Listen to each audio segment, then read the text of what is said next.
antropológica es cuándo comenzamos a ser personas humanas. Sí, yo creo que el Día del Niño por Nacer no enfrenta a quizá a pensar argumentativamente y lo que uno va a tratar de argumentar, porque hay niños y no nosotros en medicina y en las ciencias de la salud, cuando se estudia el comienzo de la vida humana, se habla de embrión y de feto. El cigoto es parte del embrión. El embrión comienza desde que se produce la fertilización hasta las primeras 8 semanas de vida, ese periodo donde se forman todos los órganos y sistemas. A partir de las 8 semanas empieza a ser feto, quiere decir que todos esos sistemas van a madurar hasta los 9 meses y poder nacer. Se forma durante el embrión, madura durante el periodo fetal. Esta es una disquisición, a mi entender, muy biologista, reduccionista y escinda a la persona. Y porque uno dice, después de haber estudiado tantos años naturalmente y tener estos conceptos que pedagógicamente pueden servir para profundizar, pero siempre decimos en la medicina, en la ciencia en general, cuando se estudia algo hay que dividirlo a veces por la especificidad del tema. Pero lo más importante en la ciencia no es dividir, sino volver a unir. Eso no es fácil. Uno suele dividir las cosas, pero lo más difícil es después volverla a unir. El concepto del niño por nacer es un concepto superador de esta etapa de embrión, feto, recién nacido, adolescente, adulto. Son etapas, ¿no? En cambio, el niño significa ya que hay un concepto que engloba y produce una continuidad del proceso. Ahora, la primera pregunta es ¿cuándo hay niño? Claro, a eso iba yo, Claro, ¿no? ¿qué es el niño? Y acá sí tenemos que recurrir a interdisciplina siempre. El conocimiento no es solamente biológico, no es solamente de ver el embrión, ver el feto y ver... El niño es niño cuando está al cuidado de un adulto.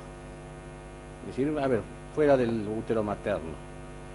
Puede haber un niño, aquí hay una profesora, que tiene niños a cargo, adolescentes, pero si ese niño no estuviera al cuidado de un adulto, no es niño, por más que el niño esté. Y ese adulto puede ser el papá, ¿cómo la lo mamá. categorizamos entonces el Ah, niño? Un bueno. ser humano. Hubo ser humano y a veces que no han podido desarrollarse como niños, y eso hay un caso muy concreto de un niño perdido en la selva, allá por la época de Philippe Pinel y Dittart, que son dos médicos franceses, que no se sabe cómo sucedió, pero se lo encuentra a los 13 años de vida, en un estado naturalmente de indefensión total y sin haber tenido contacto con el ser humano. Cree que se debe haber perdido a los 5 años en la selva, porque durante todos esos años pudo sobrevivir. Si hubiera sido más pequeño no había podido sobrevivir. ¿Lo criaron los animales? ¿Es la leyenda de Tarzán? Más o menos.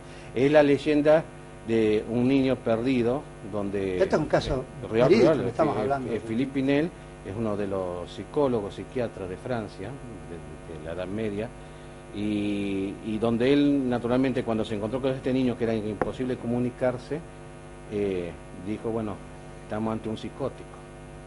En cambio Ital, que era un médico más joven, dijo, no, yo voy a tratar de hacer todas las experimentaciones necesarias para humanizarlo en cierta forma, que este niño pueda ser niño. A ver, terminó muriendo después de muchos años y tratando de hacer todo lo imposible y tal, el niño terminó muriendo sin capaz de lograr las habilidades adquiridas de un niño. Siguió en estado salvaje. Totalmente. A ver, ¿cuál es el pensamiento? Digamos, un niño es niño siempre que está al cuidado de un adulto. Y hay una teoría que se llama la teoría del apego. La teoría del apego dice fundamentalmente que es necesario el apego con otro ser humano para poder desarrollarse como niño y perder los miedos, ¿sí? Esa teoría de apego es tan reconocida y tan fuerte que uno reflexiona para que haya niños y que haya apego. Ese niño tiene el máximo apego en el vientre materno. Por lo tanto, si el niño necesita el cuidado de un adulto y necesita del apego, ¿dónde se da el mayor momento de apego y de cuidado por un adulto? En el vientre materno depende sí o sí del cordón umbilical. Y el apego se da no solamente en el contacto físico, como puede ser la madre o el padre o la persona adulta que lo lleva al pecho, sino a través del cordón umbilical. ¿Y las sensaciones exteriores que el niño dicen Se dice que percibe. Totalmente. Se dice, porque estoy hablando de una cuestión metafísica, percibe. Siente y percibe, y eso está totalmente estudiado, hasta tal punto que en los congresos hoy en día en medicina se habla del feto como paciente. Yo creo que hay que hablar del niño por nacer como paciente. Sí, termine la... ¿Por qué? Y dejo esto. Porque el niño ya, cuando Harrison en el año 1990, y es la foto que sacaron tomando la manito del médico, sacó un bebé de 6 meses, 7 meses aproximadamente, lo operó, le cerró la hernia diafragmática, lo volvió a poner dentro del útero materno, cerró la bolsa, el líquido amniótico y lo siguió adentro, hasta que nació 2 meses después. El niño ese vive. Eso hace pensar que cuando se hizo esa cirugía no conocíamos nada de anestesia fetal, de la anestesia del niño por nacer. La doctora Lugo, que es de la Academia de Anestesia de México, y dejo esta frase y seguimos dialogando. Aún existe en la comunidad médica la errada creencia de que ni el feto ni los recién nacidos pretérminos experimentan dolor debido a una inmadurez relativa de su sistema nervioso central. Sin embargo, ahora se sabe con certeza que ambos poseen todos los requerimientos anatómicos y funcionales para la percepción. Entonces, había quedado pendiente este tema de que el niño es niño, si está a cargo de un adulto, si tiene interacción social, humana, afectiva, psicoespiritual, y cómo ubicamos a estos niños marginados, ¿no? A los cuales uno, por allí, lo explicaba también el doctor mendocino sobre el tema de el chico que no se alimenta en los primeros días de vida, ¿no? Que tiene un desarrollo neuronal muy complicado.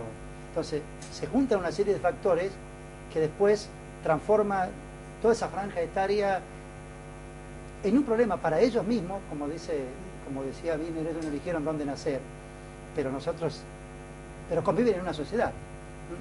Entonces... Tal cual. Bueno, la otra vez leía uno de los talleres que se daban, era sobre la niñez perdida, ¿no? La niñez abandonada, la niñez no vivida, y eso es responsabilidad naturalmente de todos los adultos, del mundo de los adultos. ¿Por qué? Porque el niño necesita del adulto, necesita, si está el papá, la mamá, pero si no está el papá, la mamá, está el maestro, si no está el maestro, está la ONG, el club, la parroquia, la escuela. Pero un niño necesita siempre ser guiado por un adulto, por eso también el tema del adulto como guía. Y el problema es que a veces los problemas de los niños y los problemas de los adolescentes, cuando decimos estos jóvenes, estos adolescentes, tenemos que reflexionar el problema de los adultos, no de los adolescentes. A veces le tiramos toda la carga al niño y al adolescente y no vemos que el mundo de los adultos que le estamos dando y cómo estamos guiando. Hay una experiencia muy interesante, que es tan importante el acompañamiento del adulto y los brazos del adulto en el niño, así como en el niño por nacer, decíamos, no es feto, no es embrión, es niño por nacer, y tiene que tener todos los derechos de un niño como tiene que tener todos los derechos un niño ya viviendo la vida extrauterina como tiene que tener un adolescente.